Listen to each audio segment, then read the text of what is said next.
Hey y'all, I am back. I've been gone for so long.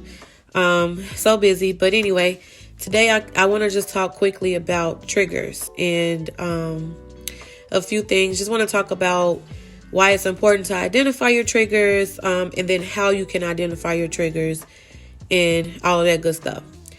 So first things first, it is important to identify your triggers, because if you don't identify your triggers, how do you expect to, for one, process the feelings, the emotions that you're feeling, and then also how do you expect to understand why you're feeling like that? And keep in mind that there are multiple triggers, so multiple forms of triggers. So a lot of the times when people hear triggered, they think, oh, someone is angry, which that is true. Like, that is a form of being triggered. But also people are triggered. They have trauma triggers. They have anxiety triggers.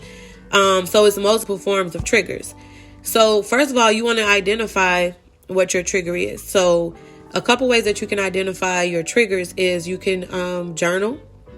Or if you're not a person that likes to write, then maybe you can just kind of like be very intentional on when you're feeling the way you're feeling, experiencing these different emotions. You want to be able to reflect on the way you felt when you were triggered. So first you want to identify those triggers, which it could be a person, it could be an environment. It can be a lot of different things that triggers people. It can be a significant event. So someone may have passed away, a relationship ended, anything that you could think of that could possibly trigger you. You want to kind of really be intentional when you're feeling the way you're feeling, and really figure out, like, why am I feeling like this? Because a lot of people, they'll be like, oh, I woke up like this. But what happened? Like, did anything happen prior to going to bed? Is this a significant day for you? Like, what you have to kind of really work on identifying those triggers when you really want to figure out why you're feeling the way you feel. Once you are able to identify your triggers, the next step would be identifying coping skills and management skills to help with those triggers. Because you don't want to just say, oh yeah, I know that triggers me. What are you doing to help with those triggers? What are you doing to stay away from those things that are causing you to be triggered? Or if you are like someone who you can't avoid the triggers for whatever reason, it may be your job. A lot of people don't have the advantage to just wake up and quit their job. So if you can't do that, which I'm not at all advising that, I'm just saying, some people have to stick with where they are. So if these triggers are something that you have to face often, what you want to do, or what may be beneficial to you, is setting boundaries with the people that are causing the triggers, or with yourself, because sometimes we're the reason too, right? Like, we need to take accountability too. Sometimes, you may be triggered because you didn't get enough sleep last night. So now you just wake up and you're mad at the world because you spent all night scrolling on Facebook or whatever you were doing.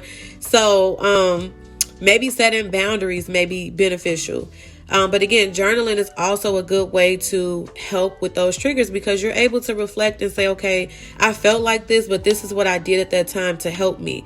I listened to music, or you may want to do some relaxation techniques, like take a bubble bath with some candles, or use a diffuser with lavender, because lavender is a calming oil. So whether you're having like an anger trigger, or if you are experiencing trauma triggers or anxiety triggers, then you can use like the diffuser with lavender oil if that's possible.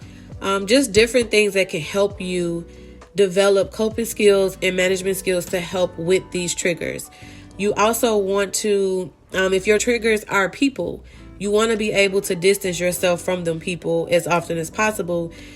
And so it's very important to understand your triggers and know that ultimately, it starts with you, as far as identifying those triggers, taking the steps to work towards those triggers, or to work on those triggers, and then also setting those boundaries with whatever is causing the triggers. So if you are someone who has trauma triggers often, then maybe you don't need to watch a lot of like crime videos or like news articles where it's a lot of things happening, if that type of trauma triggers you. So just knowing when you have to set those boundaries for yourself and actually put in the work to do it, and don't just say like, oh yeah, I know I'm triggered by that, but then you're trying to figure out like why it's not getting better, because you're not actually taking the steps to fix those triggers. The key takeaway is basically identifying your triggers, identifying your response to the trigger. So how you're feeling, what's going through your mind at the time, any emotions that you're expressing, So identifying all of that,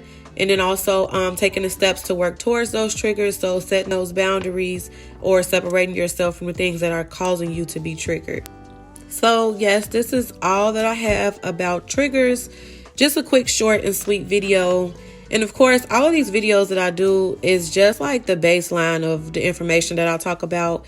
Of course, if you want like greater detail, you probably should look into seeing a therapist or some sort of, mental health services so that you can really get the help that you need.